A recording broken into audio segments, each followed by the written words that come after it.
La crème anglaise. On fait une crème anglaise.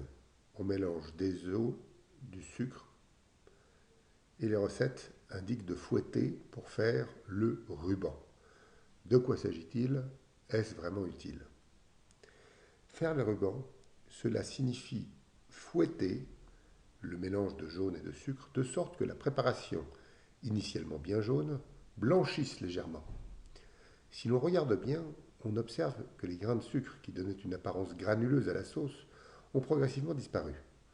On pressent que le sucre s'est dissous dans l'eau apportée par le jaune d'œuf. Et en effet, un jaune d'œuf, c'est 50% d'eau. Est-il utile de faire le ruban?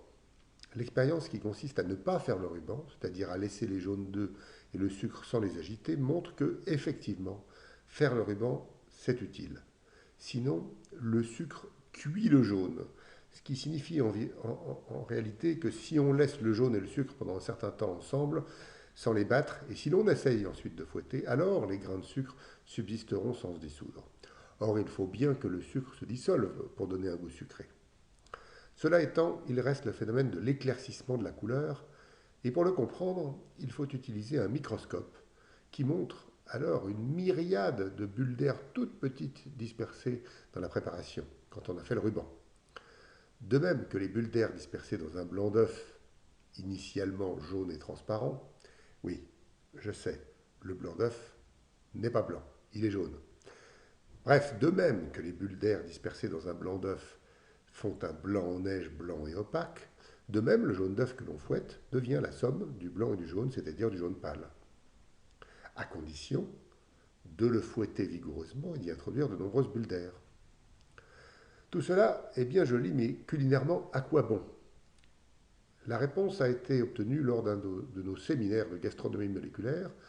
Nous avons comparé deux crèmes anglaises identiques en tout point, à l'exception du ruban, qui était fait sur une moitié de la préparation et pas sur l'autre moitié.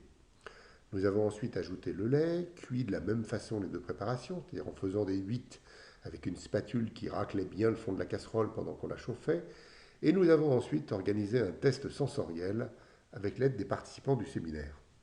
Le résultat est clair. Les crèmes anglaises où l'on fait le ruban sont plus mousseuses, sont plus onctueuses en quelque sorte que les autres. Évidemment, dans certaines circonstances, on ne souhaite pas que la crème anglaise soit ainsi, et on la voudrait plus régulière, plus homogène, un peu plus plate en quelque sorte.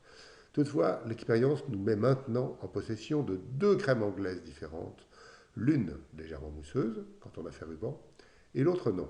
Autrement dit, la recherche en gastronomie moléculaire conduit à disposer de deux outils culinaires là où nous n'en avions qu'un seul. C'est ainsi que la cuisine de demain sera encore plus belle que celle d'aujourd'hui.